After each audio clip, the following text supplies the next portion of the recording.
surgery appointment. So I should be getting, and this is with my breast surgeon, and should be getting information on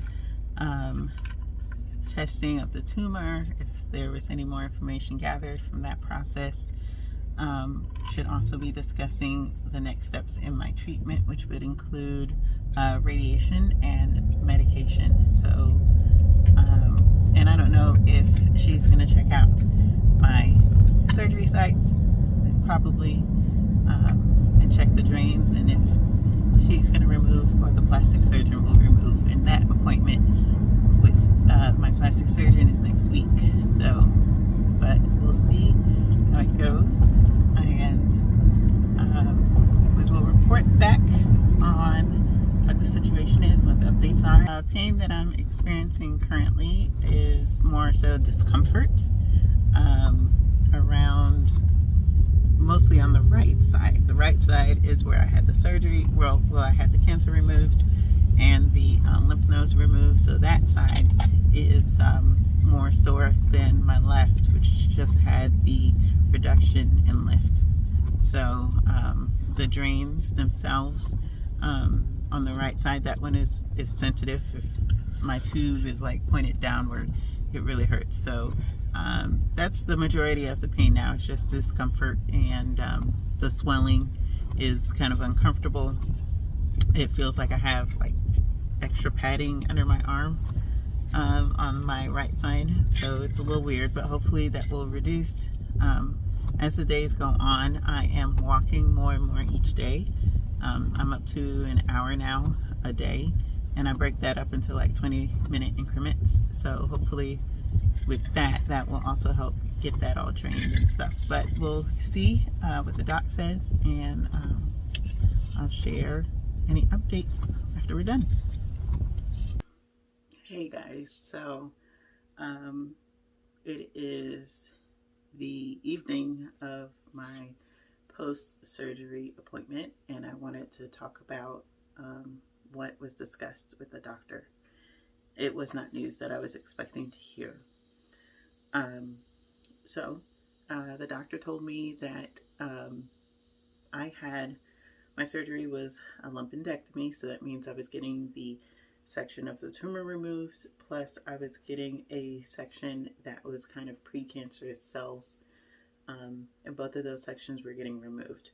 What the doctor ended up doing was, and excuse my nails for looking jacked up, I gotta go get them done.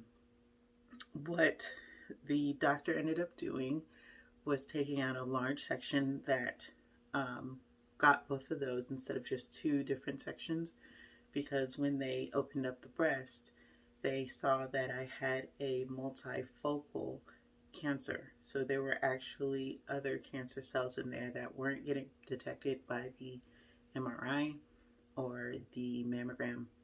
So there were actually three areas of cancer that was removed, plus the precancerous section. And she took a large section of it out, and then took margins around that. So they do that just to make sure that they get as much as the little cancerous cells as they can. She let me know that a couple of those sections on the side of what the section that she took out did show that there was some DCIS, which is, and I have my notes here, which is ductal carcinoma in situ. Is basically like a stage 0. So again, pre-cancer cells forming, but not officially cancer. So the plan is to go back in a few weeks and get some additional margins taken out of the area. I have a larger breast, so I started with a larger breast size. I was a size F.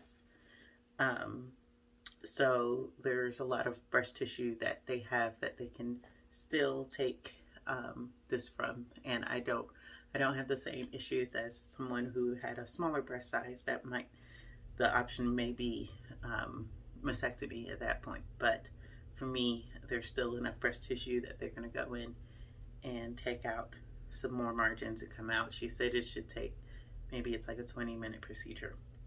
So outpatient, fairly quick. kind of procedure. What she also told me was that there were some lymph nodes that were removed from my armpit. She took 3 lymph nodes, and one of the lymph nodes showed a drop of cancer. So what she is going to do is test the tumor, the cancer tumors, for, and she said it's not uncommon because I had the multifocal cancer that for it to show in the lymph nodes.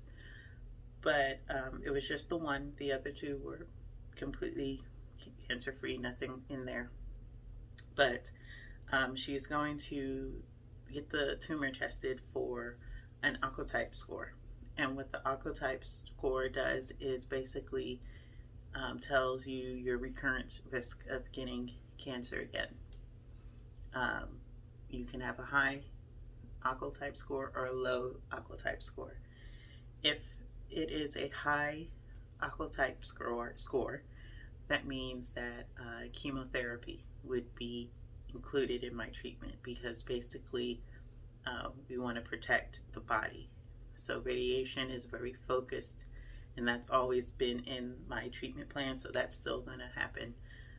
But because there was a cell that was outside of this area that we've been looking at, we want to make sure that we can protect the body. So chemotherapy may be a part of my treatment plan depending on this Oncotype Score. If the score is low, then I won't need any chemo, and we can proceed with medication and radiation as the treatment. Because in the past, as in she said 5 to 10 years ago, everyone just got chemo. But what they noticed were if they had patients whose tumors had a low Oncotype Score, the chemo really didn't do anything to help with treating the cancer cells in the body. So they only now, they will do that testing to see if chemo needs to be a part of that treatment plan. So, but the good news, if anything, is that at this point, all of my invasive cancer has been removed. So I am invasive cancer free, which means the cells that were actually formed into cancer are out. It's all been gone. Now we're working on cleaning up those little bits and pieces of areas that look like they could be forming, and working on our next steps to treat to make sure that this doesn't come back. So I wasn't really expecting that feedback. I got very emotional. It's the end of the day right now, pretty much. Sun is going down, and finally felt in a place where I could record this and talk about this. But wasn't really what I was expecting to hear. But the one thing that I will say is that I will take my victories as I have them. And the victory is that I'm invasive cancer free. So we're going to hold on to that and keep that positive energy going from there. And then for these next steps, we're just going to hope that it is a low Oncotype Score, that my risk of recurrence is low, because that's great, and move forward. But if it's high, we're just gonna go forward, pull the trigger, and move to the next steps. That's the update for this. So always go into your appointments with an open mind.